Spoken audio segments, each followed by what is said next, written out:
ചേലക്കരയിലെ ചെക്കന്മാരൊക്കെ ഇപ്പൊ ക്ലാസ് ആട്ടാ.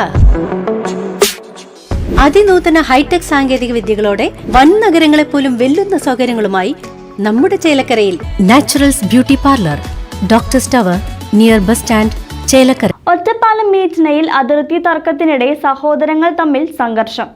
ഒറ്റപ്പാലം മീറ്റ്നയിൽ അതിർത്തി തർക്കത്തിനിടെ സഹോദരങ്ങൾ തമ്മിൽ സംഘർഷം. ജ്യേഷ്ഠൻ ബാലസുബ്രഹ്മണ്യനും ജ്യേഷ്ഠന്റെ മകൻ സുരേഷ് ഗോപിയും ചേർന്ന് അനുജൻ ബാലകൃഷ്ണന്റെ മുതുകിൽ തെർമോകോൾ കത്തി ഉപയോഗിച്ച് കുത്തി പരിക്കേൽപ്പിച്ചു. മീറ്റ്ന പാറയ്ക്കൽ വീട്ടിൽ ബാലകൃഷ്ണനാണ് മുതുകിൽ ഗുരുതരമായി പരിക്കേറ്റത്. ബാലകൃഷ്ണന്റെ മുതുകിൽ 30-ലധികം സ്റ്റിച്ചുകൾ ഉണ്ടെന്ന് ആശുപത്രി അധികൃതർ അറിയിച്ചു. പരിക്കേറ്റ ബാലകൃഷ്ണൻ ഒറ്റപ്പാലം താലൂക്ക് ആശുപത്രിയിൽ ചികിത്സ തേടി. ഞായറാഴ്ച ഉച്ചയ്ക്ക് 12:30 സംഭവം. സഹോദരൻ മതിൽ കെട്ടുമ്പോൾ ഉണ്ടായ അതിർത്തി തർക്കമാണ് സംഘർഷത്തിൽ കലാശിച്ചത്. സഹോദരന്റെ മകൻ സുരേഷ് ഗോപിയെ ഒറ്റപ്പാലം പോലീസ് കസ്റ്റഡിയിലെടുത്തു. News desk CCV.